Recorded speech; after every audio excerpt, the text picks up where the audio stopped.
Bom, sou nascida e crescida em São Paulo, de uma família que tanto pai quanto mãe vieram para cá, imigraram para cá, então sou a primeira geração nascida no Brasil. Então, de alguma maneira, pais meio gringos, se bem que meu pai era português, então é o gringo da terrinha. Estudei no Liceu Pasteur, que é uma escola francesa, então eu falo francês com a minha mãe e tenho esse background. E eu cresci muito fazendo esporte, eu era muito moleca, ia para o clube inglês, para o SPAC, fazia esporte, jogava tênis, jogava futebol, eu jogava 3 horas de tênis por dia, então sempre fui muito esportista e claro, aquela infância de estudar durante o dia bastante, na escola francesa você tinha aula à tarde, inclusive, mas depois de lá fazer esporte, a gente brincava na rua, era uma época muito diferente de São Paulo, né? Eu era muito próxima do meu pai, e com isso, meu pai sempre teve aquele sonho de fazenda,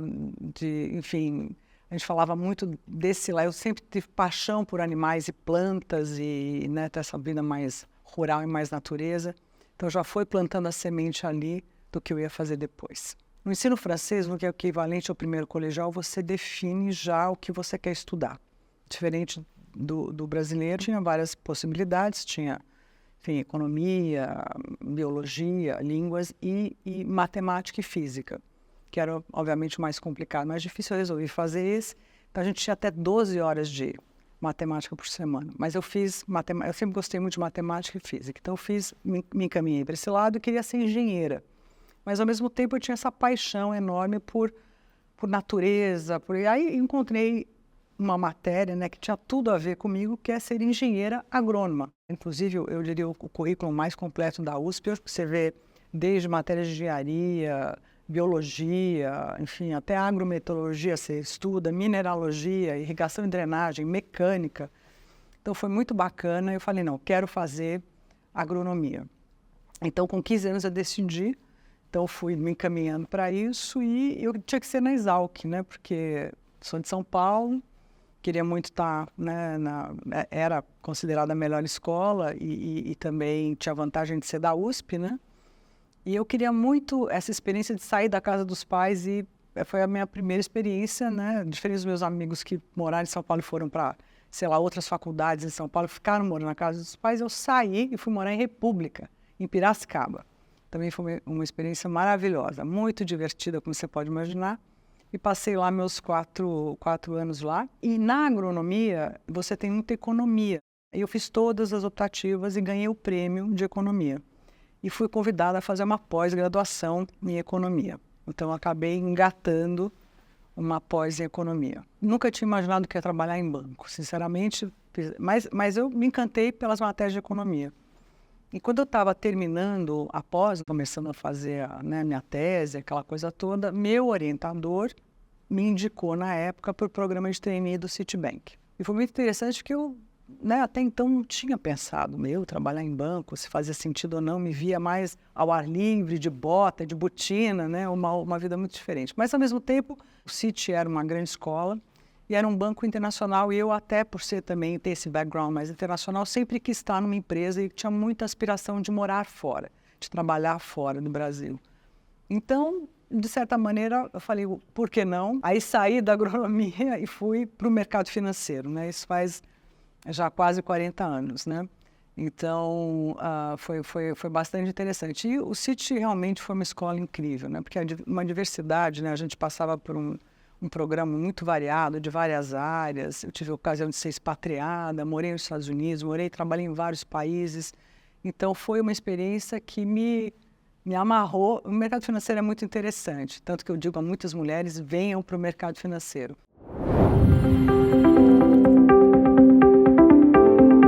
Eu diria que a cada 2 anos e meio, alguém me convidou a fazer uma coisa diferente. Isso sempre no Citi, né, em várias áreas e várias geografias.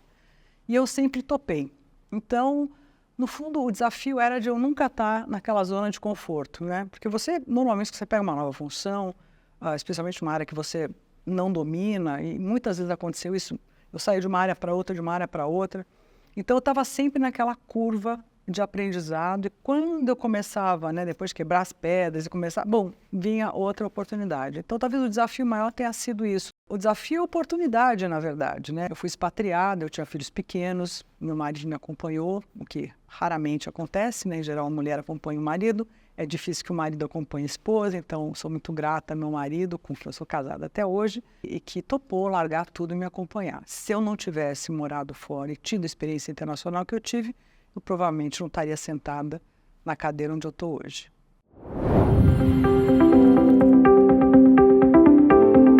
Quando eu olho o Brasil estrategicamente, eu sempre olhando os diferentes setores, primeiro, obviamente, o agronegócio é uma vocação no Brasil, estava claro para mim, obviamente, com a vantagem de ser engenheiro agrônoma, me dá um trunfo especial de me engajar mais facilmente com o setor.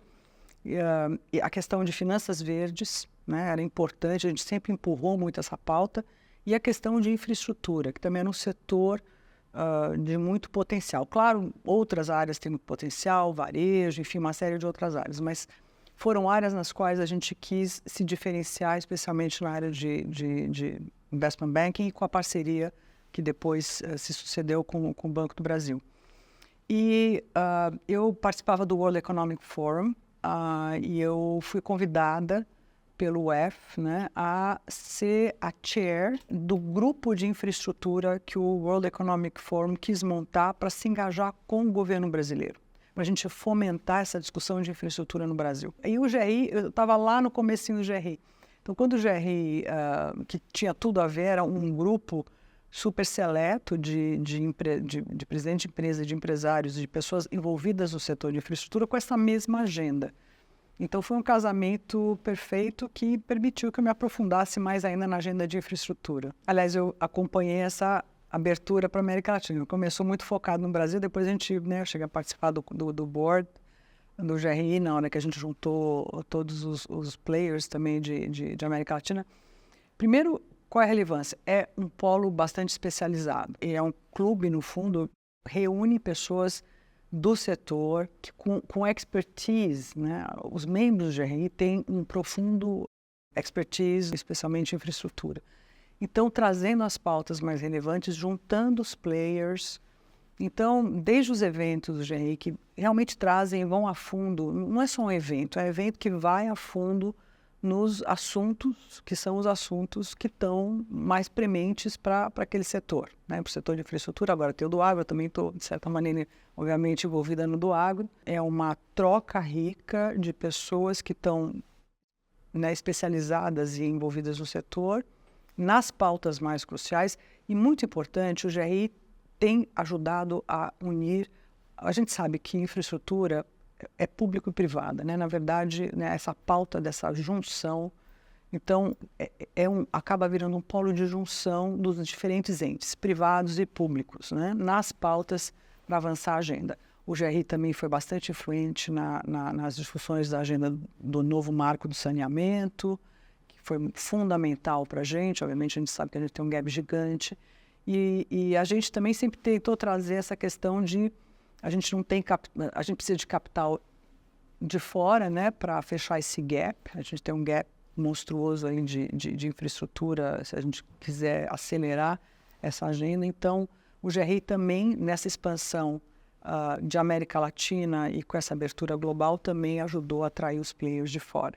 Eu acho que o GRI está ali nesse epicentro de estar puxando esses entes e criando um diálogo no qual haja abertura de todas as partes para a gente encontrar a melhor fórmula para avançar com isso.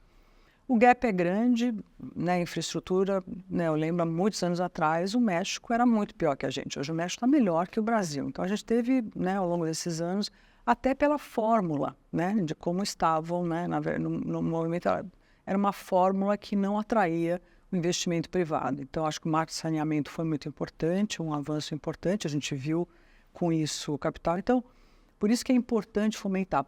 Eu acho que o que a gente puder fazer para acelerar, especialmente infraestrutura como saneamento, né, como cobertura digital, né, como até nas cidades, a gente está vendo a tragédia que está acontecendo. E a verdade é que, né, a mudança climática veio para ficar.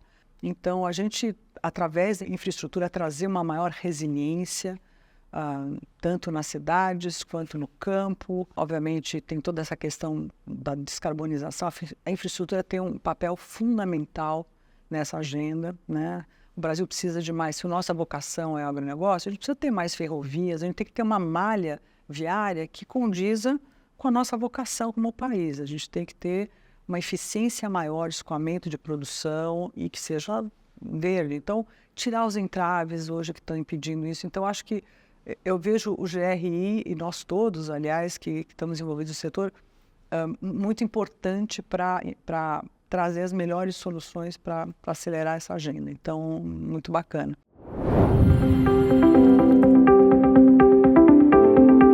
Antes eu fazia muito esporte. Infelizmente, agora eu não estou fazendo tanto. Eu espero em algum momento conseguir fazer mais, né? Porque voltar ao tênis, mas hoje em dia, quando eu posso, eu adoro, estou tentando me redimir e voltar às origens agronômicas. Então, eu comprei uma fazenda, que eu estou tentando transformar num oásis ecológico. A gente tem muita mata aí no estado de São Paulo, no centro do estado, no epicentro do estado de São Paulo. E a gente estou plantando agrofloresta, estou fazendo todos esses testes das coisas que a gente vê no papel, que é bacana. Eu estou lá pondo a mão na massa, tentando fazer para a questão da biodiversidade, várias espécies, trazendo de volta, né, a riqueza de diferentes espécies de frutíferas para a biodiversidade da região. A gente desenvolveu um sistema de sementes para espalhar para as propriedades ao redor, né, junto com o pessoal do Senar. Então, a gente está fazendo um monte de coisas ali para voltar às raízes da agronomia, mas com essa pegada ecológica, realmente tentando ser...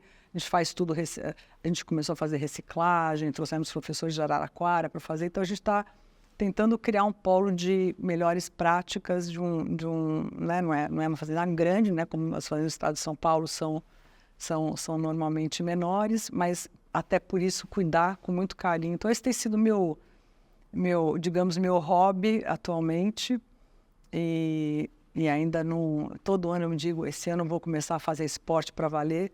Quem sabe o ano que vem, porque esse ano já não... Até agora eu não consegui, mas quem sabe o ano que vem eu consiga.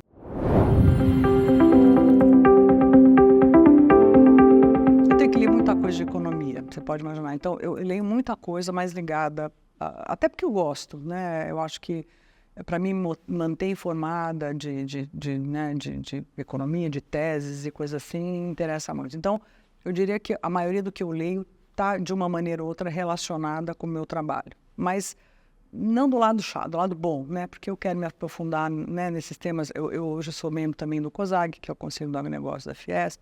Então, a gente, que também é cada reunião do COSAG é uma aula, né, para mim, de uma volta, né, às origens. Então, estou entrando muito nisso, e fora economia, obviamente, é o que eu estou no dia a dia. Então, esse é o que eu leio mais. Mas o que eu tenho feito é reler alguns livros que eu li lá atrás e que foram livros que eu, atualmente, até estou na minha cabeceira. Eu não consigo ler muito toda noite, porque eu começo a ler, me dá um sono, eu capoto, mas eu estou lendo o livro eu, em geral, acabo lendo os livros até em inglês, chama The Seat of the Soul, né, do Gary Zukav, que fala um pouquinho... Eu gosto muito desses livros que falam um pouquinho também de uma visão um pouquinho diferente de mundo, né, de como é que você se relaciona com outras energias, digamos assim, né? Então, estou lendo esse livro. E série, tem uma que realmente me pegou e que eu assisti, que é Outlander.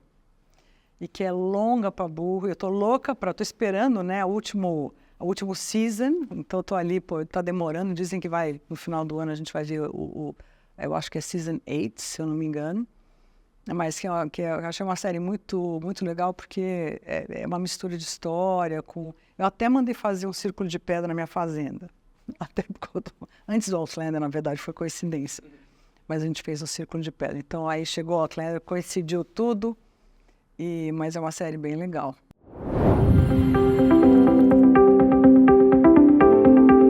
Eu acho que, pensando no meu lado, assim, eu tenho até Brasil no nome, eu sou Silvia Brasil Coutinho. Brasil é nome, não é sobrenome, porque foi em homenagem ao Brasil que meu pai e minha mãe puseram o nome. Então, meu nome é Silvia Brasil, né?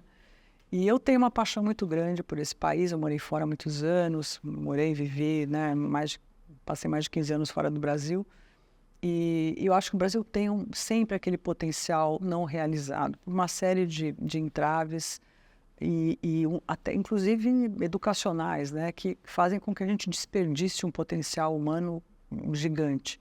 Eu até estou, de alguma maneira, também envolvida nessa pauta. Então, eu me vejo muito tentando ajudar o nosso... Como eu acho que muitas pessoas hoje, né, e eu acho que pessoas que estão no setor privado hoje, né, que estão vendo e que podem ajudar, né, o setor público a avançar. Então, eu me vejo me dedicando cada vez mais às pautas que possam, de alguma maneira, ajudar o nosso país a avançar, né? Inclusive, eu tenho, assim, para mim, a minha grande paixão é a pauta ecológica. Eu sou aquela abraçadora de árvores, só que pragmática. Então, eu acho que essa questão de como é que a gente vai manter as florestas em pé, isso passa por uma equação econômica. Se a conta não fechar, isso que eu tenho tentado falar para os meus amigos, né, de meio ambiente, com quem eu transito muito bem, com quem eu tenho um ótimo... eu faço parte também da coalizão Clima, Floresta e Agricultura, e a gente discute como é que a gente realmente fecha essas equações econômicas que vão manter a floresta em pé, que vão remunerar quem mantém a floresta em pé, por exemplo, né? Então, a gente poder manter... O Brasil é o país mais rico em termos de biodiversidade. A gente pode dobrar a produção agrícola sem cortar uma árvore. Como é que a gente faz isso? Como é que a gente garante que a gente cresça de maneira sustentável? E tem como fazer. O Brasil, mais que ninguém, pode fazer isso. O Brasil é importante para o mundo hoje na questão de segurança alimentar, segurança energética. Enfim, a gente tem enormes potenciais dentro dessa nova ordem mundial e economia mundial, tanto do lado geopolítico quanto em função do que aconteceu pós-pandemia. Então, a gente está agora num momento único e a gente não pode perder essa oportunidade. Então, o que eu puder fazer para ajudar, para que a gente não perca a oportunidade, eu vou fazer.